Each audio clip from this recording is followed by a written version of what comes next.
Fourth Shinobi World War. Countdown. Habang nagsasanay kasama si Killer Bee sa templo ng Tailed Beast upang matutunan kung paano kontrolin ang kanyang hayop na may buntot, halos mapangibabawan si Naruto ng galit ng siyam na buntot at nagsimulang sumailalim siya sa pagbabagong bersyon 2. Nang halos lamunin na siya ng galit, nakarinig siya ng isang maliit na tinig na nagsasalita sa kanya at lumitaw si Coach Ina sa harapan niya. Una ay inakala ni Naruto na ang siyam na buntot ang nagkukunwaring iyon, at habang sinisigawan niya ang halimaw dahil sa pagkuha ng ganoong anyo at kung paano ito tumawa, sinampal siya nito sa ulo. Pagkatapos ay humingi ito ng paumanhin dahil sa kanyang maiksing pasensya, sinabi kay Naruto na umaasa siyang iyon tulad ng kanyang ugali, ay isang katangian na namana niya mula sa kanya. Nang maunawaan ito at mapagtantong si Coach Ina ang kanyang ina, umiyak si Naruto at niyakap ito.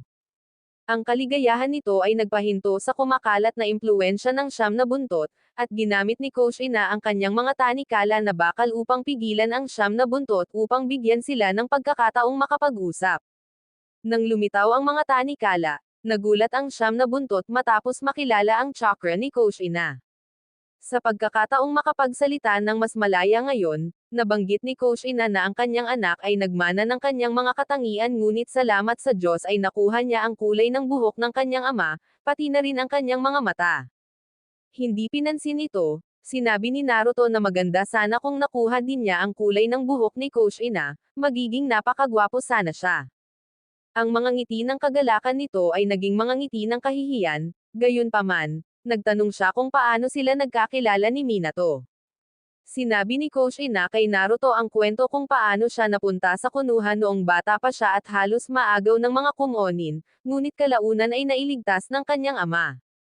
Pagkatapos, sinabi niya kay Naruto ang mga salitang inihanda niya para sa mga taong pumupuri sa kanyang buhok, at sa mga salitang pagmamahal na umuugong sa kanya, nagawang makalaya ni Naruto sa galit ng halimaw. Kalaunan ay nanood si Coach Ina at tinulungan si Naruto na kunin at paghiwalayin ang chakra ng siyam na buntot mula sa katawan nito, na binanggit na ang kanyang anak ay isang makapangyarihang mandirigma. Gamit ang kanyang natitirang oras, sinabi niya rito ang tungkol sa pag-atake ng demonyong siyam na buntot at kung paano napunta ang halimaw sa loob niya. Matapos ang kanyang kwento, humingi ito ng paumanhin sa paglalagay ng ganoong pasanin sa kanya. Sumagot si Naruto na hindi mahalaga iyon, sapagkat kahit wala sila ni Minato upang ipakita ang kanilang pagmamahal sa kanilang anak, alam niyang mahal na nila siya bago pa man masilyado ang siyam na buntot sa kanya. Kaya hindi niya sinisisi sila ni Minato sa anumang bagay at masaya siyang maging anak nila. Labis na natuwa, niyakap ni Coach Ina si Naruto at nagpasalamat sa pagpapahintulot sa kanya at kay Minato na maging mga magulang niya bago ito tuluyang mawala, sa wakas ay nakayapak ng mapayapa. Salamat sa panonood. Next character naman tayo mga baday mga bodoy.